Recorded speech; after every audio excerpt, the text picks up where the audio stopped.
اور اس کے بعد 5 یا 6 بجے یا 7 بجے جو ہے وہ شام کا رات کا کھانا ملتا ہے. لوگ آتے ہیں لائنوں میں لگتے ہیں, باقاعدہ ان کو کارڈ وغیرہ بنا کے دیے جاتے ہیں اور اس میں وہ کھانا پینا جو ہے وہ اپنا کھا لیتے ہیں اور لے کے اور وہاں پہ رات بسر کرتے ہیں. صبح باہر نکل جاتے ہیں اور اگر کسی نے آگے پیچھے جانا ہے تو وہ آگے پیچھے چلے جاتے ہیں, اور اگر کسی نے وہاں پہ رہنا ہے تو وہ وہاں پہ رہ کے جو ہے وہ اپنے پروسیس کر سکتا ہے. وہاں پہ لوگ بہت لیگل گیمیں ڈالتے ہیں, خاص طور پہ سربیا اور بوسنیا کے اندر. بوسنیا کے اندر بھی سیم یہی کام ہے. اور جو لوگ وہاں پہ ایجنٹ مافیا بیٹھے ہوئے ہیں وہ وہاں پہ لوگوں کو مختلف قسم سے لوگ اکٹھے کرتے ہیں. چلو جی 40-50 ہو جائیں گے, پھر اس کیمپ سے ہم نکل کے آگے جائیں گے. جیسے بوسنیا میں سرائیوو کیمپ ہے اور وہاں پہ بہاج کیمپ ہے, ایک پہاڑی والا کیمپ ہے. اس کے بعد جو ہے نا وہ آگے آ جاتا ہے بنجالوکا والا کیمپ آ جاتا ہے, اور اس کے بعد جو ہے وہ اینڈ پہ کروشیا کے بارڈر پہ جو ہے وہ ایک کیمپ آ جاتا ہے.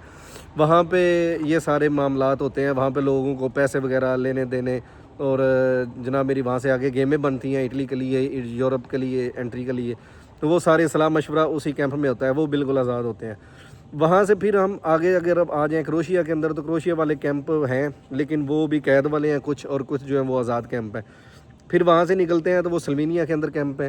ان کے اندر جتنے بھی لوگوں کو پکڑتے ہیں وہ جناب ان کو کیمپوں کے اندر ہی رکھتے ہیں, اور وہاں سے پھر ان کو واپس بوسنیا ڈپورٹ کر دیتے ہیں 2-4 دن کے بعد. جو ہی بندہ جناب انٹر ہو جاتا ہے اٹلی کے اندر یا آسٹریا کے اندر یا جرمن کے اندر یا فرانس کے اندر, اسپین کے اندر, تو یہاں پہ پھر آزادی, بہترین آزادی ہے. یہاں پہ آپ ایسا ہی ہے کہ جیسے سسرال آ گئے ہیں یا نانکے گھر آ گئے ہیں, کہ یہ ہمارے نانکے ہیں اور یہاں پہ جناب ہمیں کچھ کرنا نہیں پڑنا, اور یہاں پہ روٹی ہمیں فری میں 3 ٹائم ملے گی, دھلے ہوئے کپڑے ملیں گے, دھلے ہوئے بستر ملا کریں گے, اور منتھلی جو ہے وہ پاکٹ منی بھی ملتی ہے کہ جناب اس بندے کو جو ہے نا وہ یہ آیا ہے, اور اس کو جیب خرچ جو ہے وہ 100 یورو, 200 یورو, 400 یورو منتھلی, مختلف کیمپوں کا مختلف جو پروسیجر ہے.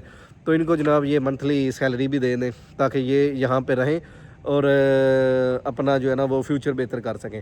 کیونکہ جب بندہ اسائلم کرتا ہے تو پھر اس کو رہنے کے لیے بھی جگہ ہوتی ہے, چاہیے ہوتی ہے.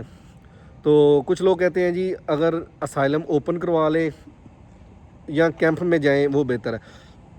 اس کے بارے میں یہ ہے کہ کیمپ کے اندر میرے بھائی رہائش فری ہے, کھانا پینا فری ہے, اور آپ کی جتنی بھی ڈاکومنٹیشن ہے وہ ساری گورنمنٹ کے تھرو ہوتی ہے. گورنمنٹ کے وکیل وہاں پہ ہائر ہوتے ہیں. تو جو اوپن ہوتا ہے, اوپن میں یہ ہوتا ہے کہ بندے کو اپنے کے لیے گھر خود تلاش کرنا پڑتا ہے, پھر کھانا پینا خود مینیج کرنا پڑتا ہے. اس کے پیسے علیحدہ سے, گھر کا کرایہ 200-250 روپیہ جو ہے وہ کھانے پینے کا لگ جاتا ہے. مطلب 300-400 روپیہ ہر مہینے بندے کا اپنا خرچہ ہوتا ہے اگر کیمپ سے باہر رہے. اگر کیمپ میں ہے تو وہ پیسے جو ہے وہ بندے کے اپنی جیب میں جائیں گے. تو لہٰذا یہ فرق ہے کیمپ میں اور اوپن ازیل میں. اوپن ازیل میں یہ ہوتا ہے کہ بندے کو اپنا وکیل خود ہائر کرنا پڑتا ہے, اپنے جتنے بھی معاملات ہیں, جتنے ڈاکومنٹ ہیں وہ خود بنوانے پڑتے ہیں, کیونکہ یہاں پہ جو ہے وہ پاکستانی مافیا بہت لوٹتے ہیں لوگوں کو. اور وہ ڈاکومنٹ بنوانے کے لیے یا رینیو کروانے کے لیے جو گھر کا ایڈریس ہوتا ہے, جس کو ہاسپٹیلیٹà di Chiarazione di Ospitalità کہتے ہیں اٹلی کے اندر, وہ مطلب کہ پیسوں کے علاوہ نہیں دیتے, کوئی بندہ بھی نہیں دیتا. اگر کوئی آپ کا رشتہ دار بھی ہے وہ آپ پہ تھوڑی سی دیا کر لے گا, لیکن زیادہ تر یہی ہوتا ہے کہ جناب میری جان چھڈو, مجھے پیسے دیں, میں نا فلاں بندے سے لے کے آتا ہوں. تو اس لیے بہتر یہی ہے کہ آپ لوگ اگر یہاں پہ آتے ہیں تو کیمپ میں زیادہ بیسٹ ہے. اور اگر جتنے لوگ یہاں پہ آزاد ہوتے ہیں ان کو یہ مسئلہ فیس کرنا پڑتا ہے, 200, 300, 400, 1000 روپیہ وہ دیتے ہیں اس پیج کو لینے کے لیے. اگر کیمپ میں ہے تو یہ والے سارے ڈاکومنٹ آپ کے فری بنتے ہیں, اور یہ گورنمنٹ کا سارا جو ہے نا وہ نظام ہے. تو یہ کیمپ تھے جی. آج کی ویڈیو میری تھی کیمپ کے حوالے سے کہ یہ یورپ کے اندر یا ترکی سے لے کے اٹلی, فرانس, جرمن تک جو کیمپ ہوتے ہیں ان کا کیا حساب ہوتا ہے. اور کیمپ کی لائف بہترین ہے. میں نے تو خود 5 سال کیمپ میں رہا تھا, اور کیمپ میں رہنے کا مقصد یہ ہے کہ یہاں پہ آپ نے سوئے نہیں رہنا. کیمپ میں رہنے کا دراصل مقصد یہ ہوتا ہے کہ جناب یہاں پہ آپ نے جس کنٹری میں رہ رہے ہیں اس کی زبان سیکھ لیں, اسکول جایا کریں, اپنا کام وغیرہ تلاش کریں, جتنے بھی آپ معاملات ہیں وہ سیٹ کریں, یہاں پہ رہ کے اس ملک کا کلچر سیکھیں, بجائے اس کے کہ آپ کہیں دوسری رہائشوں پہ جائیں, لوگوں کے ساتھ رہیں اور لڑائیاں سیکھیں, گالیاں وغیرہ.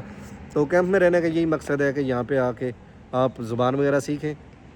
زبان سیکھنے کے بعد لوگوں کے ساتھ میل جول آپ کا بنے اور آپ کی دلچسپی بنے, تاکہ اس کلچر کے لوگوں کے ساتھ میں رہ رہا ہوں. اور مجھے رہنا کس طرح ہے, وہ باقاعدہ کلاسیں لیتے ہیں, اور وہاں پہ اسکول کے لیے ٹیچریں آتی ہیں کیمپ کے اندر آ کے اسکول پڑھاتی ہیں. وہاں پہ ڈرائیونگ لائسنس کی جو ہے نا وہ تیاری کرواتے ہیں.